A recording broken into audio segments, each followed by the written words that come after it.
Good morning. Thank you very much for being with us on this big news day this Friday. I'm Savannah Sellers. And I'm Joe Fryer. That is where we are going to start. As expected, the reaction to former President Trump's guilty verdict is sparking strong feelings from supporters and opponents. NBC's Dasha Burns was on the ground outside the courthouse with protesters from both sides. She got their reaction to this historic verdict. This is the legal system working, and this is how America is supposed to work. And I feel very happy for America. I feel very happy for democracy, because this is how it's supposed to work. I'm shocked because I thought they actually wasn't going to find him guilty, because everybody else around him get found guilty, but actually he doesn't get found guilty. So I'm actually shocked that the verdict went the day it went. But again, just because he's found guilty, it doesn't mean that he's actually going to see the inside of a jail. He's innocent. He's an innocent man. The media is not telling the truth. No, he's an innocent man. Those people, they didn't know what they were doing. Because I think that people will see that he's being persecuted. It's so clear to the average person that he's being absolutely attacked, vilified. I mean, they've been doing it since he came down the escalator in, 2015? We've got a team standing by to talk about this monumental verdict and its legal and political implications. We start things off with NBC News national correspondent Yasmin Basugian, who joins us from outside Trump Tower in New York, and our legal analyst Danny Savalos. Good morning to both of you. Yasmin, this is history. Donald Trump becomes the first U.S. president, former or current, to be convicted of a crime. Walk us through this guilty verdict and how it all unfolded yesterday. It was unbelievable, having covered this trial for the last 6 weeks or so. You can imagine we thought we were actually going into recess at 4:30 in the afternoon as the judge came out and said we're going to stop at 4:30. And then a note came in those final moments saying, in fact, the jury had a verdict, though they needed 30 minutes to fill out the verdict sheet. And all of us were certainly on edge awaiting that verdict. And when it came down, the only word that I can use to describe that verdict was shocking. Shocking because the former president of the United States was found guilty on all 34 counts. Not shocking necessarily because the evidence and the case that was presented by the prosecution, but more shocking as to how this is really going to go down in the history books. The former president's reaction, as you played, Savannah, at the top of the show, incredibly angry. But inside that courtroom, not much emotion, not so much even as a shrug, as we heard from folks that were inside the courtroom when it came to that verdict. They were jovial as we were awaiting the judge and the jury to file back into the courtroom, thinking that we were going to go into recess. But immediately, that emotion, that reaction turned when they heard the verdict from this jury of 12 people, 12 New Yorkers, 12 Manhattanites, saying guilty on all 34 counts. As you mentioned as well, July 11th is the sentencing, just 5 days before the Republican National Convention. Incredible to even think about that. The former president also spent yesterday evening at a fundraiser after that guilty conviction. So certainly a day for the history books, guys. Danny, let's bring you in here. First, just your reaction to this verdict and how it came in those 9.5 hours. What do you make of that? I was surprised at how fast the verdict came in. I would love to say that I predicted it. I expected it would be today. At the end of the day, that was the safe money, because juries don't typically like to spread things out over into the weekend if they can help it. But some of the early signs were that this jury was willing to work late. They were willing to work hard. They seemed very diligent. There weren't a lot of excuses. There weren't a lot of late jurors. So in a sense, not too big a surprise. The thing that I thought might make this deliberations last longer was the initial notes. We got notes very quickly, and I really believe there would be a lot more notes about the legal issues in this case, which I thought were very complicated. So that, to me, I'm guessing, and we'll know when the jurors decide to speak, is I expect they took a simple approach. They found deception. The transaction suggested deception. They took that deception and they transferred it to all the necessary intent they needed for what was a complicated three-tier, three-level finding that they had to make. And they felt that as to all counts, they could just sort of distribute that intent to all counts. They probably didn't spend a lot of time on every document. After all, the prosecution spent that time in their closing, which lasted 4.5 hours. Which apparently might have worked in this situation. Yes. Exactly. And I want to talk just very briefly, it's very easy for people like me to sit in the cool air conditioning and say that closing took too long. But if I'm Joshua Steinglass, I am telling everyone I did what I needed to do, and the rest of you take your opinions and you can shove them. Yasmin, we know Mr. Trump, he was absolutely fuming about this verdict. Tell us a little more about his reaction and how he plans to proceed from here. We know there's going to be a news conference outside Trump Tower later this morning. You got to love when Denny Savalas tells someone or tells himself to take his opinion and shove it. Yes, he tells himself. To be clear, exactly. Yes, there's going to. To be clear, yes. Yes, he's going to have a news conference today, 11 a.m. in Trump Tower behind me. That's where Donald Trump is sleeping right about now, or maybe he's up this morning. We don't know, but he is going to be having that press conference. Again, as I mentioned, he had a fundraiser last night as well. He was angry about this verdict. I want to play for you guys a moment after he emerged from the courtroom, the immediate reaction that he had as well.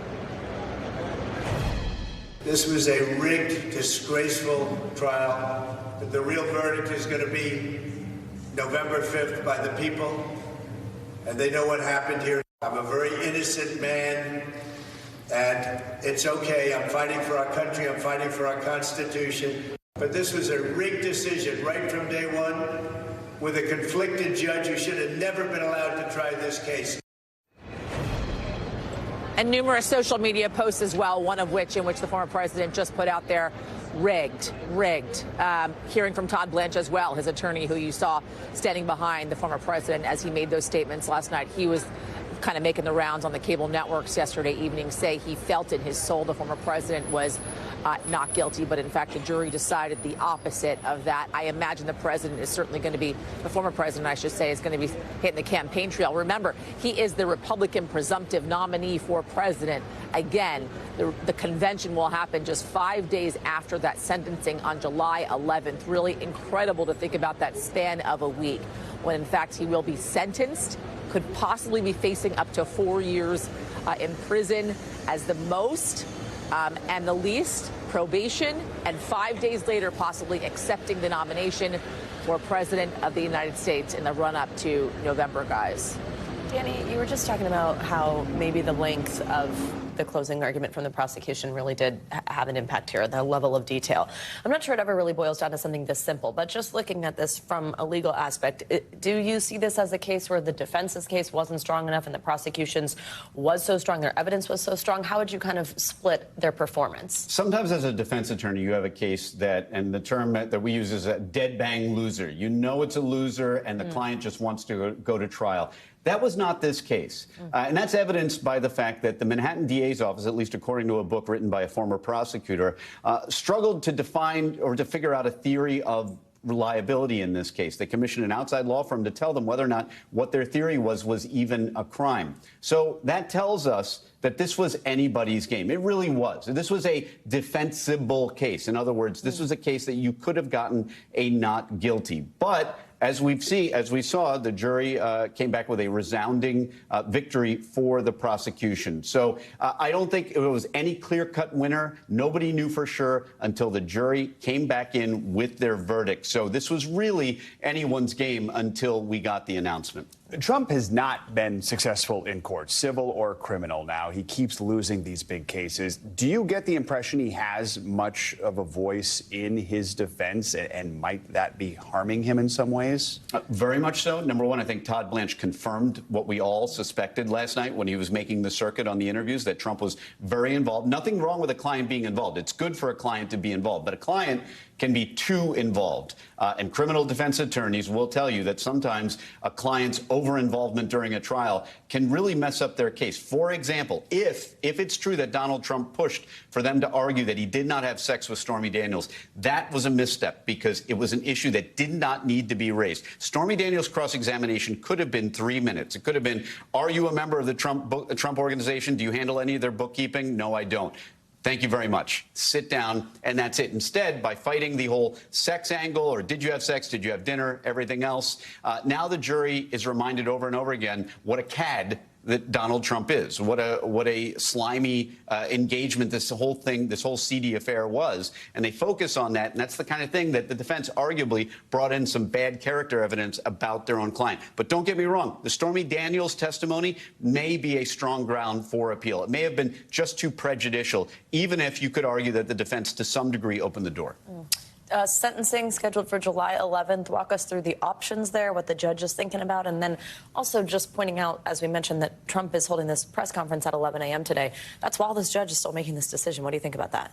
Yes. And so that is probably the biggest factor that might suggest an incarceration sentence is the complete, and I expect this will continue, the lack of acceptance of responsibility, which is a factor in sentencing. But I have to say every other factor other than Trump's obvious lack of remorse, lack of acceptance of responsibility, mitigates in favor of a non-incarceration sentence. You have the offender's age. He's a first-time offender, no guns, no drugs, no violence, lowest level felony. And then an additional argument I would make that I think reasonable minds could differ is that there is no traditional loss. You don't have victims who were defrauded out of their money the way you do in many fraud cases. And that is the single biggest driver, especially in the federal system, of sentences is the dollar amount of loss. Now, you could make an argument that the people of New York were defrauded, that they lost. I get it. Reasonable minds, I think, can differ. But if I'm a defense attorney, I make the argument there's a zero loss here. So all of those factors, other than the absence of accepting responsibility, in my view, mitigate towards a probation-only sentence. All right. Danny, thank you so much, as always. Yasmin, thank you for your reporting over these last several weeks. Let's bring in NBC News White House correspondent Aaron Gilchrist for more reaction. Aaron, good morning. So the Biden campaign did not waste any time yesterday reacting to the verdict. What are they saying?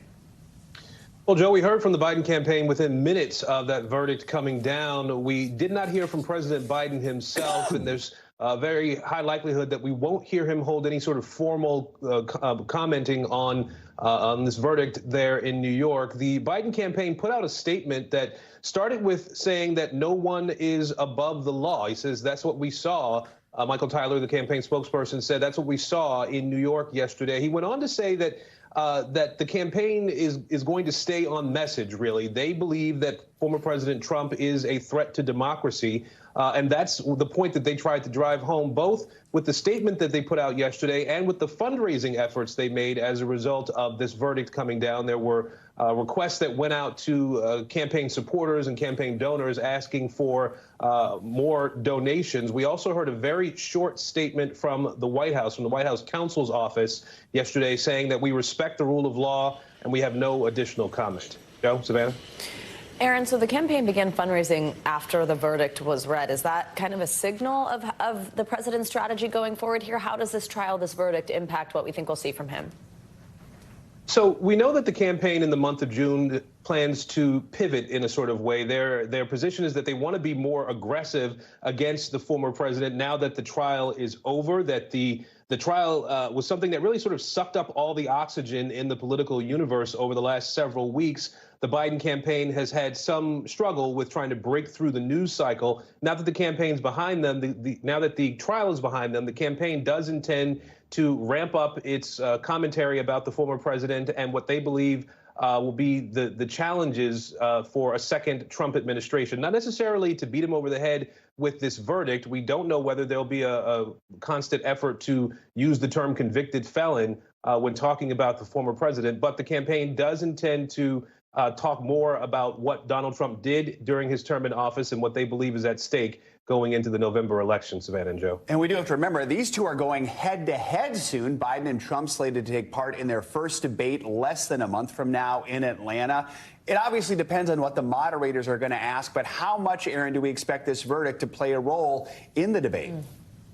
Yeah, that's a big question. The debate's coming up in Atlanta on June 27th, so at the end of the month of June, and it's a question whether we'll see President Biden himself in a room with the former president to see whether he'll actually beat him over the head with this conviction. We know that the former president has taken a position, as we heard yesterday, as we'll likely hear today when he speaks to the media, that he is a victim here, that the Joe Biden administration has weaponized the judicial process and gone after him. That's something that he has leaned into, and we could reasonably expect to hear more of during a debate. The question is whether the current president will have a response to that, or will take that as a line of attack during the debate. We know that that President Biden has started preparations for the debate, but how much he'll engage on that issue versus issues around the economy, issues around public safety, issues around foreign policy. It's yet to be seen whether he'll engage more on those issues or go after Trump's personal life. Guys. All right. Aaron Gilchrist, thank you so much. Thank you. Let's get you to weather now. There are more strong to severe storms expected today across the southern plains. For more on how that can impact you, we're going to get you your forecast. Yeah, meteorologist Michelle Grossman is here. Michelle, good morning. Good morning, guys. Yeah, we're going to see a stormy Friday for many in the southern plains, the central plains, into parts of the Midwest, actually. And we're seeing those strong storms now in the southern plains with really heavy rainfall once again. That's going to be a concern with rain, heavy downpours as we go throughout the day here. 10 million people under flood watches. That's where you see the green, and you can see some heavy rain falling where you see those brighter colors. Concerned about storms, too, this morning. There's a severe thunderstorm watch in spots until later on this morning. And we're going to continue to watch that as we go throughout this day. That's because we have a cold front moving off to the east. It's going to move into the Mississippi Valley. It's tapping into some really warm, humid air, and that's why we're concerned about storms sparking once again.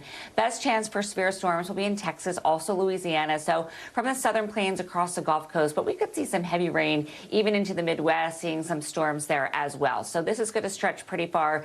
That will be the same story as we go throughout tomorrow. It's sort of a pair of cold fronts that are going to join forces tomorrow. So showers and storms from the Great Lakes to the Gulf Coast, and then we're concerned about later supercells forming across the high plains, and that would be later on Saturday into the evening and nighttime hours. So through tonight, we're looking at 17 million people at risk for damaging winds up to 60 miles per hour, but this morning could see winds gusting up to 75 miles per hour with any of the storms that are out there now. Damaging hail, an inch or larger. We're looking at large hail this morning, and a few possible tornadoes. So places where you see the yellow shading, that is the likeliest spot. San Angelo, Del Rio, San Antonio, Houston, Alexandria, Shreveport would be some of the spots that is most likely to see the storms later on today. Then tomorrow, we're talking about the central high plains, the southern high plains, North Platte to Garden City, Clayton down to Pecos. We're looking at the chance for really large hail, 2 inches or greater, winds gusting up to 60 miles per hour, heavy downpours once again, and could see an isolated tornado. So we are concerned about flash flooding like we saw yesterday. So much rain, really heavy downpours, lots of humidity in the air. And we're looking at Springfield to Little Rock, Memphis, Shreveport, Houston, Waco. Could see flash flooding as we go throughout the day. This is why we're looking at some heavy rain where you see the reds, the oranges, the yellows, 1 inch, 2 inch, 3 inches. But some of these storms could train and we could see some heavier downpours within them. So that's in the middle of the country. Otherwise, we're looking at a really nice day in the Northeast, New England, temperatures in the 70s, a little bit below average, about 2 degrees below average in most spots. Lots of sunshine throughout the Carolinas, so a nice Friday there, really nice Friday throughout the Southeast as well. And we're hot and dry in the Southwest, but still looking at lots of sunshine in the Intermountain West, the Pacific Northwest. So really the weather is in the middle of the country. We're looking good in the East, we're looking good in the West as well. Saturday, nice beach day once again in New England, the Northeast, the Mid-Atlantic, down into the Carolinas, the Southeast. But we're going to look at that flood risk from Midwest into portions of the Tennessee Valley, parts of the Gulf Coast as well, and also concerned about those severe storms, guys, in portions of the Central High Plains and also the Southern Plains. Back to you. Thanks for watching. Stay updated about breaking news and top stories on the NBC News app or follow us on social media.